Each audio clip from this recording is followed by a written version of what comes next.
Catherine Voss tapped her fingers against the glass table, eyes fixed on the man waiting near the door.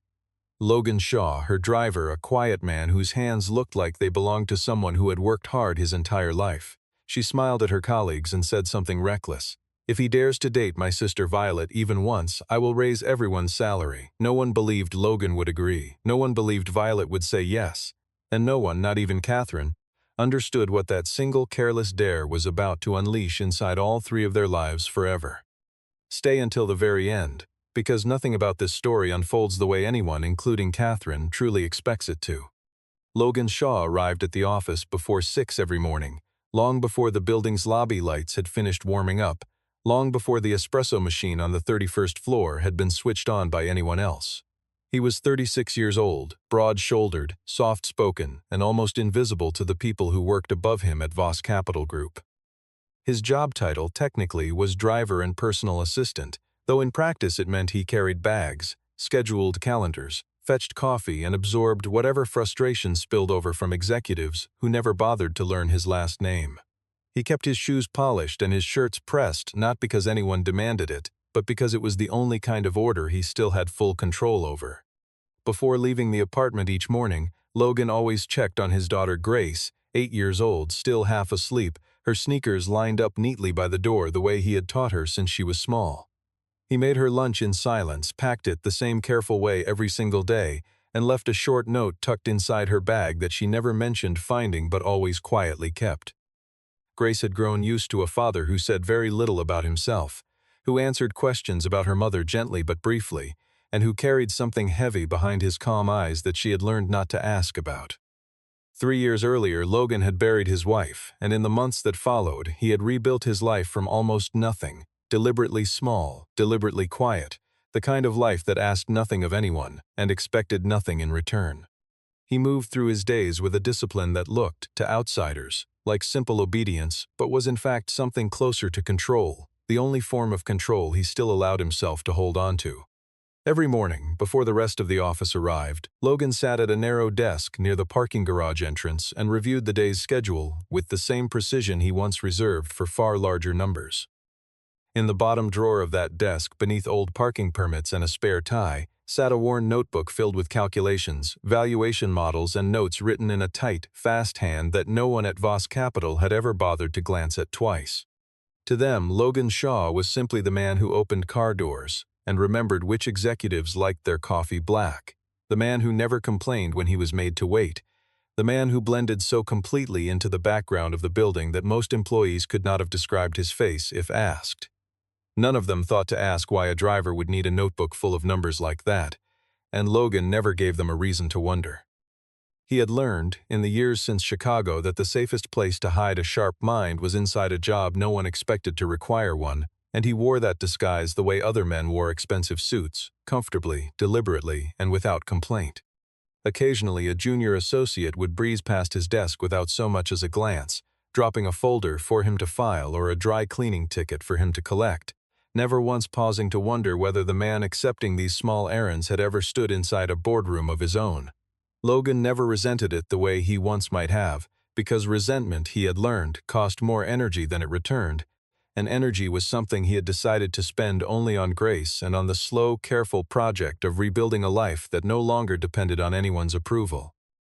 He answered every dismissive request with the same even politeness, collected the folder, delivered the dry cleaning, and went back to his narrow desk by the garage without a flicker of complaint crossing his face. There were moments, late in the evening when the office had emptied out and only the cleaning staff remained, when Logan allowed himself a few quiet minutes with that worn notebook, checking figures against numbers he had memorized out of old habit rather than any current need. He never let anyone see him doing it, not because he was ashamed of the old life still living somewhere inside him, but because he had not yet decided whether that life deserved to be let back out into the open. For now, it was enough to drive safely, arrive early, and watch the world of Voss Capital Group from the quiet, unremarkable distance of the driver's seat. Catherine Voss ran Voss Capital Group the way she ran every part of her life, with absolute control and very little patience for uncertainty. She was 39 years old, sharp-featured, immaculately put together, and widely regarded across the financial press as a woman who simply did not make mistakes. She had inherited the firm from her father a decade earlier, a modest regional investment house, and through sheer will had turned it into one of the most aggressive private capital groups on the East Coast. Where her father had been cautious, Catherine was relentless, and where he had trusted instinct, she trusted only numbers she had personally verified 3 times over. She did not dislike Logan exactly. To Catherine, he simply did not register as a person worth forming an opinion about, the same way she did not form opinions about the elevator or the revolving door. He drove well, he was punctual, and he never spoke unless spoken to first, which made him useful in the same uncomplicated way a reliable appliance was useful. She communicated with him almost entirely through short text messages, often leaving him waiting in silence for 20 minutes outside a restaurant without explanation, because it had simply never occurred to her that his time might be worth protecting. Catherine had built her entire career on the belief that people revealed their value through credentials, pedigree, and the right last name attached to the right institution, and nothing in Logan's file suggested he possessed any of those things. That she had hired him 2 years earlier based on a quiet recommendation from her head of security, who had vouched only for his discretion and his clean record, never once mentioning anything about his past beyond that. It had been enough for Catherine at the time, because a driver did not need a history, only reliability, and reliability was the one quality she had never had reason to question in him.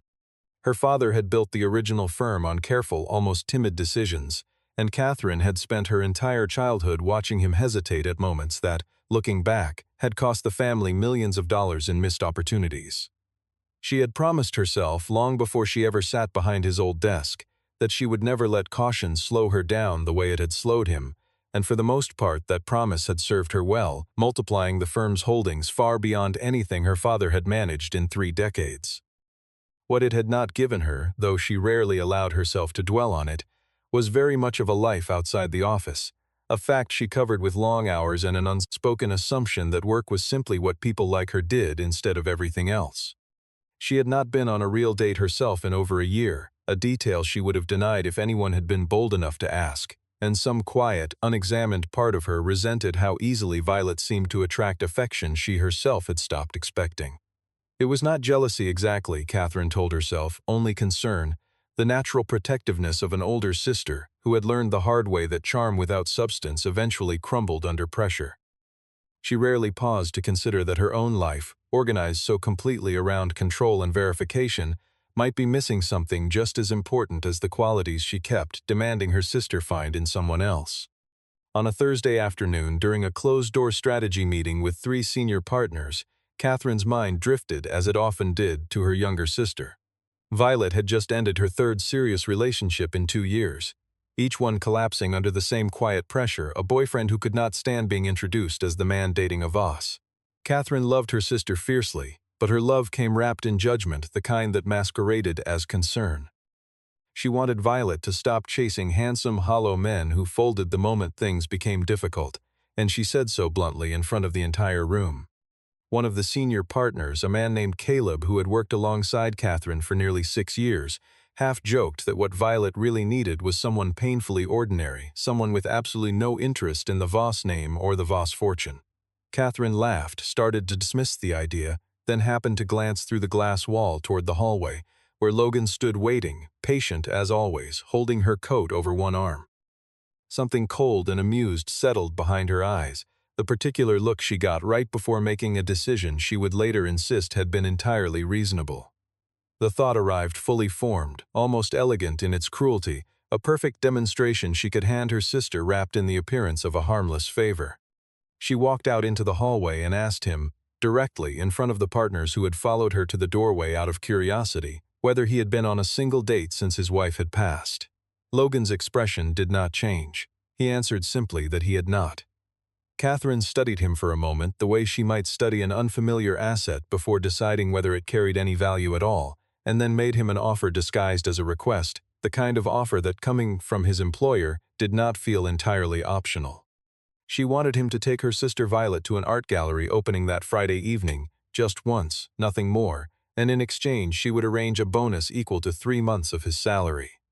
Caleb chuckled under his breath, and the other partners exchanged amused glances, assuming this was simply Catherine being Catherine, turning her sister's love life into another transaction to be optimized like everything else she touched. Logan asked quietly whether Violet herself had agreed to this arrangement, a question that visibly caught Catherine off guard, as though it had not occurred to her that her sister's consent might be a separate matter from her own decision. Catherine answered, a little too quickly, that Violet would be fine with it, that she always agreed to things eventually once Catherine explained the reasoning behind them clearly enough. Logan said nothing to that, only held her gaze a moment longer than was comfortable, and something about his silence made one of the other partners shift uneasily in his seat, as though the joke had quietly stopped being funny without anyone announcing it out loud.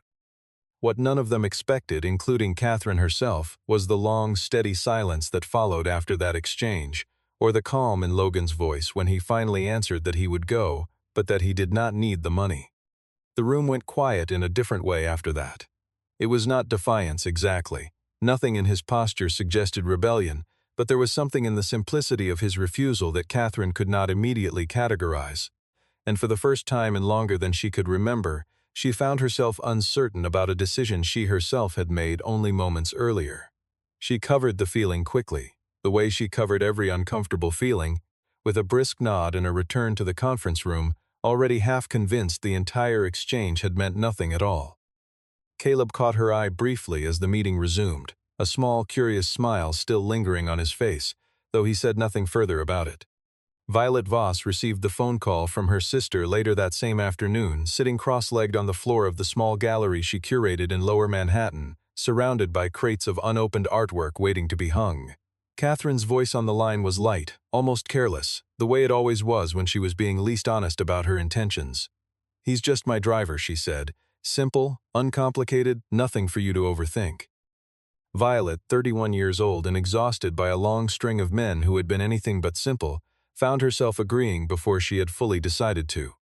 Part of her recognized exactly what her sister was doing, dressing up another quiet test as an innocent favor, the same way Catherine had been doing since they were teenagers. Ever since Violet brought home her very first boyfriend and watched Catherine dismantle him politely over dinner without raising her voice once. Her most recent relationship with a hedge fund associate named Hunter, who had seemed confident enough at first, had ended after he admitted, almost sheepishly, that he found it exhausting being measured constantly against Catherine's standards, even when Catherine herself said nothing at all. Violet had not cried over that one, only felt a familiar tired sense of déjà vu, the sense that she kept attracting men who were impressed by her name long before they were genuinely curious about her.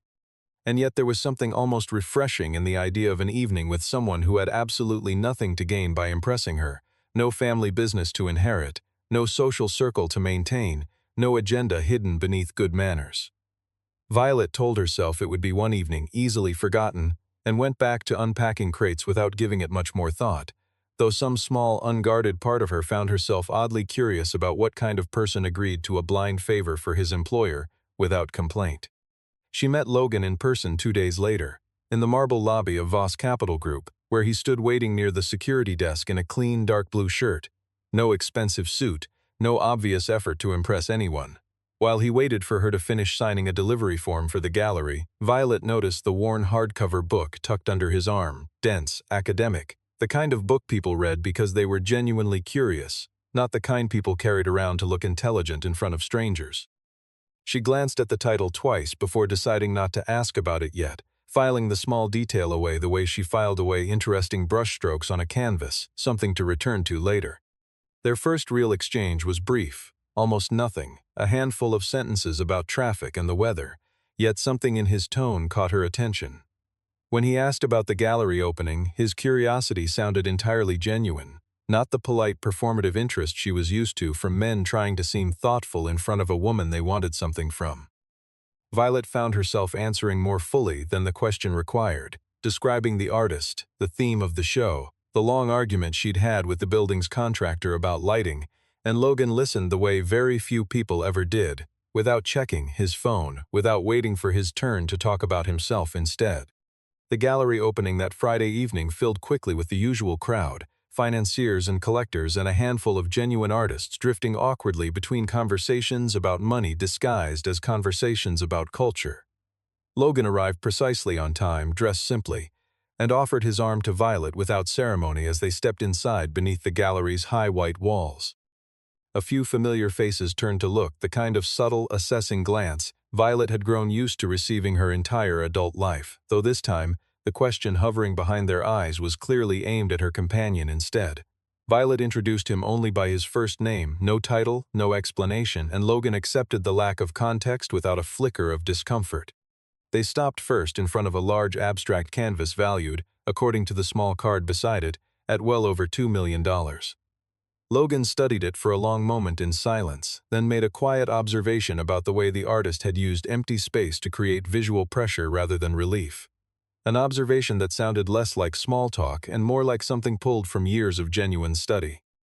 Violet turned to look at him fully for the first time that evening, surprised because that particular insight was not something casual visitors picked up from a brief glance at a wall placard, and she found herself asking, almost without meaning to, where he had learned to look at paintings that way. He answered simply that his late wife had loved museums, and that he had spent enough quiet Sunday afternoons standing beside her in front of canvases like this one to absorb more than he had ever realized at the time. Violet did not push further, sensing the careful weight behind the sentence, and instead let the silence settle naturally between them as they moved on to the next piece.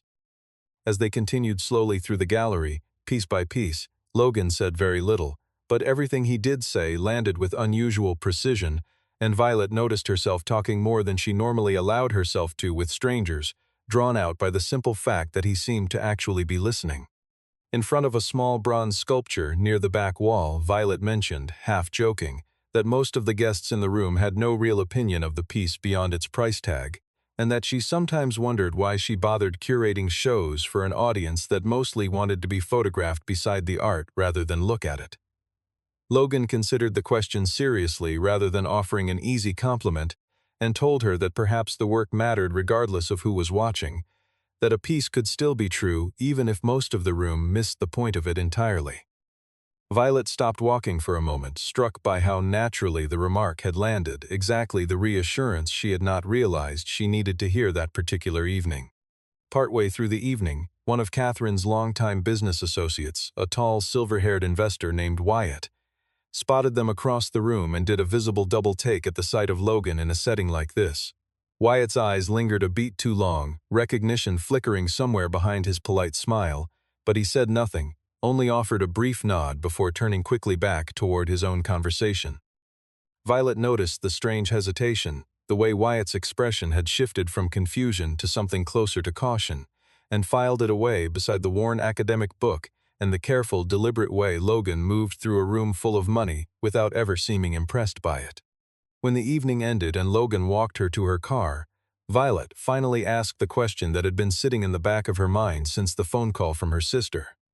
She asked, directly, whether he had agreed to come because of the bonus Catherine had offered. Logan answered without hesitation that he had not, that the money was still sitting wherever Catherine intended to put it, because he had never wanted it in the first place. When Violet pressed further, asking why he had come at all, his answer was simple and unguarded, that he had wanted to get out of his usual routine for an evening, and that he had thought she might be interesting to talk to. There was nothing rehearsed in the way he said it, nothing calculated, and Violet realized with some surprise that she could not remember the last time a man had told her something so plainly true. The following morning, Violet called her sister expecting to deliver a brief, dismissive report that would close the subject entirely, but instead found herself describing the evening in more detail than she had intended, her voice carrying a warmth that Catherine had not heard from her in a long time. Catherine listened with a tightening sense of unease, because this was not the outcome she had quietly expected when she arranged the entire evening as a kind of pointed lesson. She had wanted Violet to see, clearly and uncomfortably, the gap between her world and a man like Logan's, and instead her sister sounded almost happy, almost lighter than she had in months. By that afternoon, Catherine had summoned Logan into her office, closing the door behind him with a deliberate click. She informed him, in the clipped, efficient tone she used for terminating underperforming contracts, that the evening had served its purpose and there was no need for any further contact with her sister. Logan met her gaze steadily and told her, without raising his voice, that Violet had not said anything resembling that to him. Catherine reminded him, somewhat sharply, of exactly whose paycheck he depended on, and Logan answered that if she wished to end his employment over the matter, that was entirely her right, but that Violet was a grown woman capable of making her own decisions.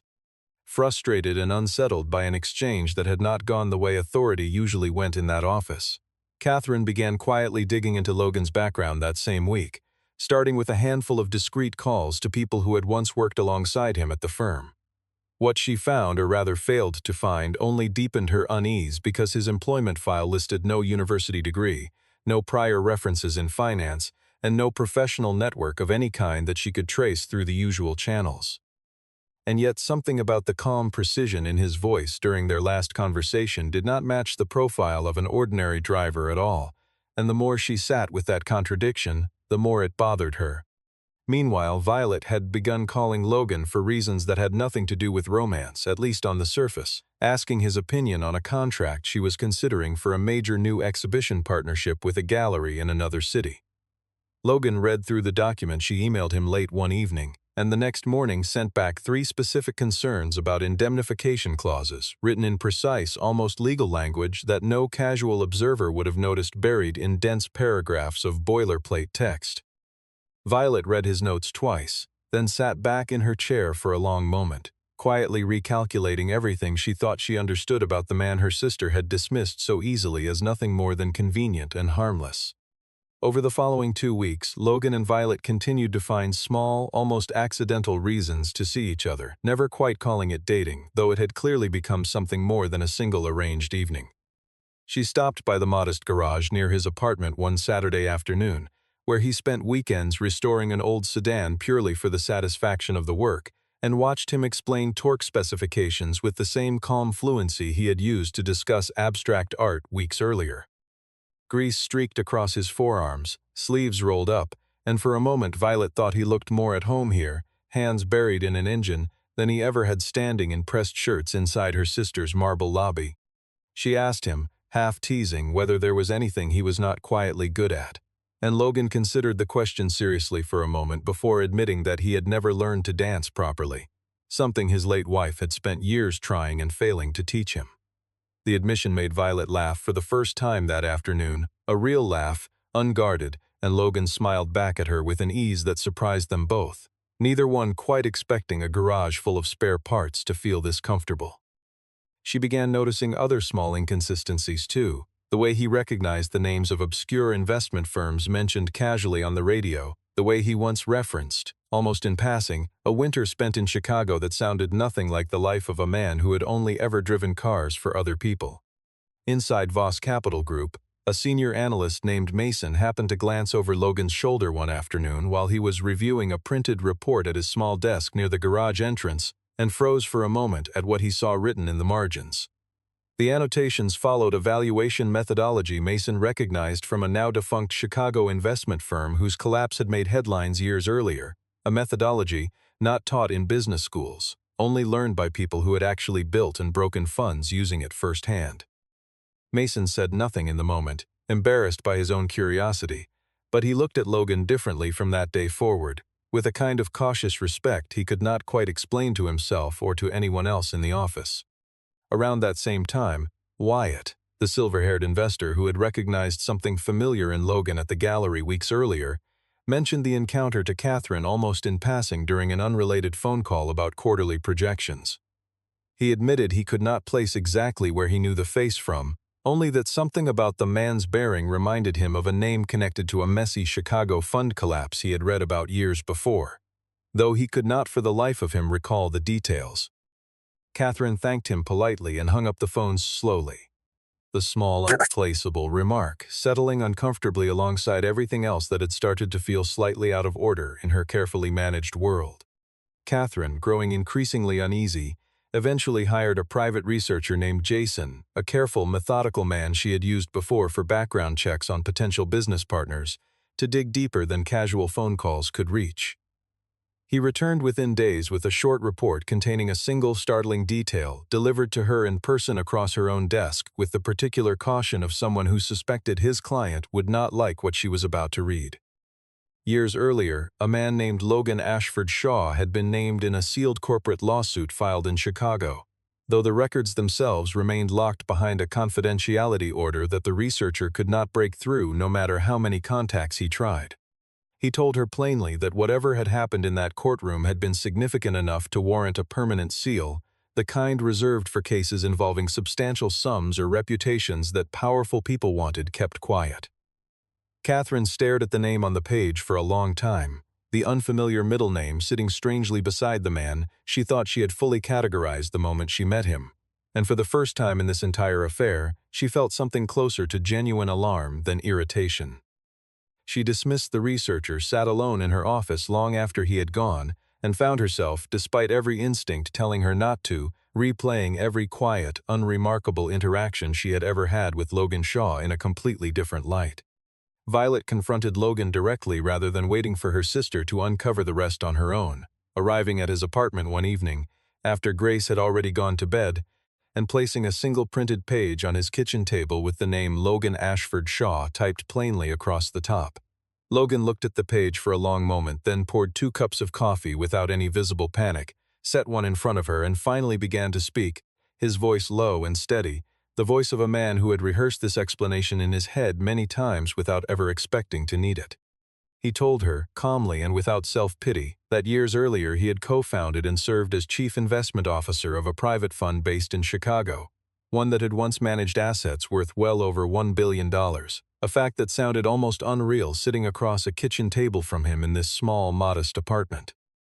He explained that his closest business partner at the time, a man named Adrian Cole, someone he had trusted completely, had quietly fabricated documents in an attempt to seize full control of the fund, dragging Logan into a brutal corporate lawsuit that stretched on for 14 long months.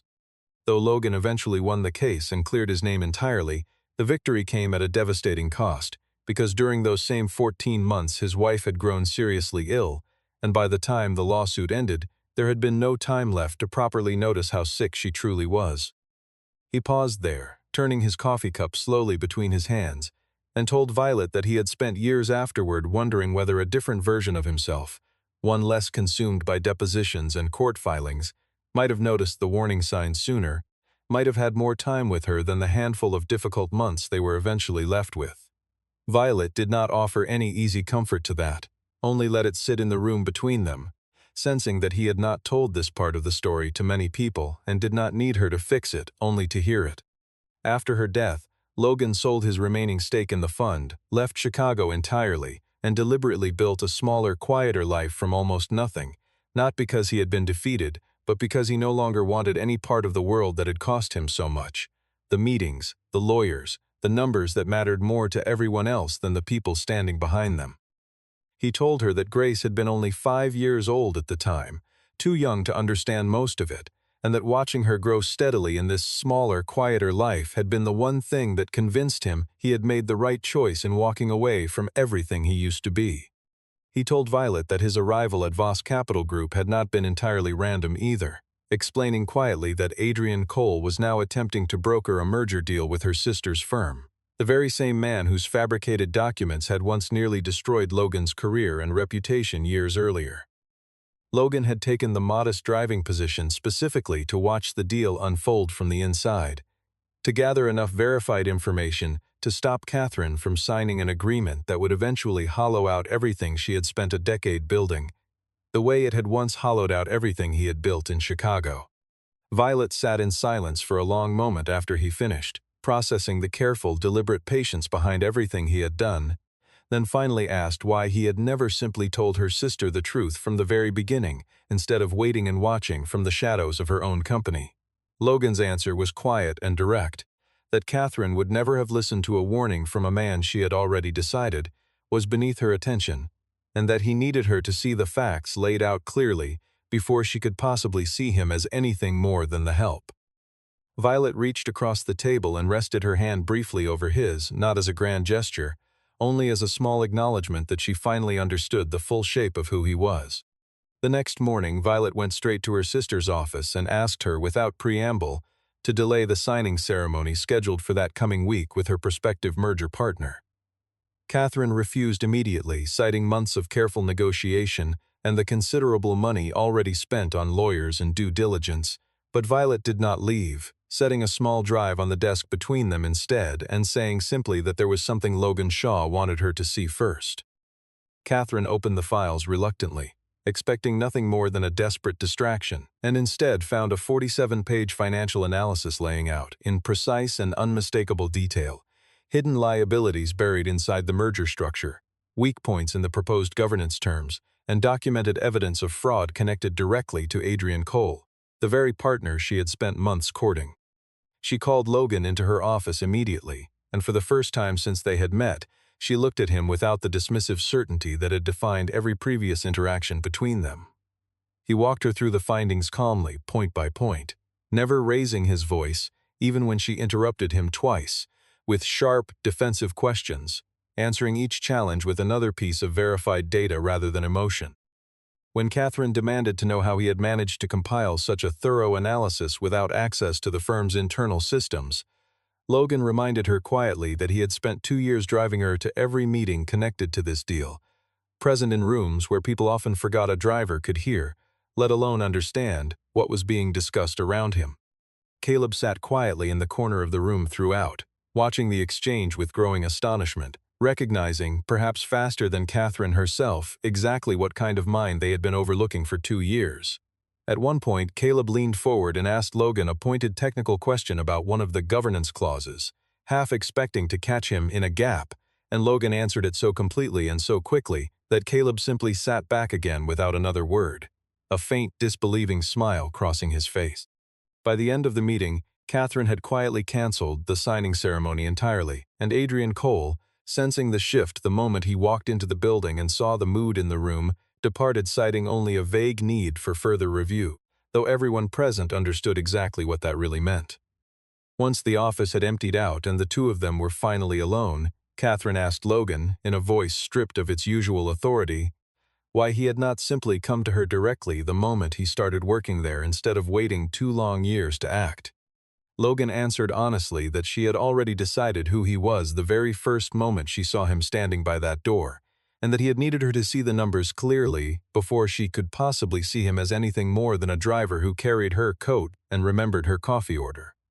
Catherine had no immediate response to that, and for several long seconds she simply stood there in the quiet of her own office, recalculating, for what felt like the first time in years, a judgment she had made far too quickly and never once thought to question. Logan submitted his resignation the following day, not out of anger, and not because anyone had asked him to leave, but because, as he told Catherine plainly, his purpose there had been served the moment the merger was stopped and the truth had finally been laid out in the open. Catherine did not accept the resignation right away, holding the paper on her desk for nearly a full week, not out of guilt exactly, but because she recognized, with newfound clarity, the genuine value of someone who understood risk the way Logan did, far better than anyone currently on her payroll. She eventually offered him a position as an independent risk advisor for the firm, a role built specifically around his skills rather than around any debt she felt she owed him, a distinction that mattered enormously to both of them and one she made a point of saying out loud. Logan read the offer carefully, folded it once, and told her simply that he would think about it, an answer that was neither acceptance nor refusal, but the calm boundary of a man who finally understood his own worth and intended to protect it from this point forward. In the days that followed, Catherine found herself doing something she rarely allowed, sitting with an uncomfortable question rather than immediately resolving it with another decision. She had spent her entire career certain that she could measure a person's worth within minutes of meeting them, and Logan Shaw had quietly proven her wrong without ever once raising his voice to make the point. She did not announce this realization to anyone, not even Violet, but it settled into her all the same, reshaping, slowly and without ceremony, the way she looked at every quiet, overlooked person in her building from that point forward. Violet and Logan continued seeing each other in the weeks that followed, never rushing toward any grand declaration, content instead with quiet dinners, long walks, and the easy comfort of two people who had stopped pretending to be anyone other than themselves. Grace met Violet for the first time over a simple Sunday breakfast, curious but unhurried, asking careful, direct questions the way only children do, wanting to know whether Violet liked pancakes and whether she had ever met a real artist in person.